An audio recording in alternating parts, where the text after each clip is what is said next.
একটা সময় আসে, সেই সময় আল্লাহ স্বয়ং নিজেই চান না, আল্লাহ স্বয়ং নিজেই চান না যে আমার এই বান্দাটা আমার কাছে ফিরে আসুক। কত শক্ত কথা জানেন?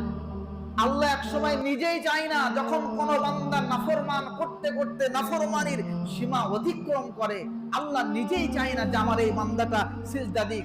তুমি যে 365টা দিনের একটা দিনও ফজরের সময় নামাজে আসলে না, সিজদা দিলে না, আল্লাহ পাক যদি কোনোদিন এই কথা বলে দেয় যে যা বান্দা যা, তোর সিজদার আমার আর দরকার নাই, যা বান্দা যা, যা তুই চা খেয়ে যা, যা তুই মাঠে চলে যা, যা তোর দরকার নাই, কি ভাবতো?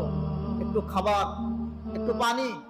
আরে আল্লাহ পাক বলছেন, আরে আমার বান্দা, আমি তো যারা বেঈমান তাদেরকেও খাওয়াই, একটু খাবি তো, যা তোদেরকে দেবো যা। কিন্তু মনে রাখ, কাল কিয়ামতের ময়দানে তোদের জন্য ওমা লাহু ফিল আখিরাতি মিন নাসিব, কোন অংশ নাই, কিয়ামতে কোন অংশ পাবি না।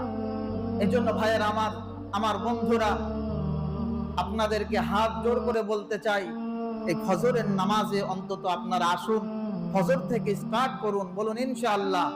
যদি আসেন আপনার আখিরাত ভালো হবে, যদি না আসেন তো আল্লাহ আপনার উপরে কোনোদিন না জানি এমন যেন না হয়, আল্লাহ হয়তো বা কোনোদিন নারাজ হয়ে এমন কথা বলে দেবে যে তোর সিজদার আর আমার দরকার নাই। সেদিন কিন্তু আপনি আর বুঝতে কুল পাবেন না, আপনার আর হেদায়েত নসিব হবে না। এজন্য আমার ভাইয়েরা, আজকে থেকেই তওবা করে ফিরে আসুন, 5 ওয়াক্ত নামাজ পড়ুন। আল্লাহ পাক আপনাদের দুনিয়া এবং আখিরাতে ভালো রাখুন, আমিন। ওয়া আখিরু দাওয়ানা আলহামদুলিল্লাহি রাব্বিল আলামিন। আসসালামু আলাইকুম।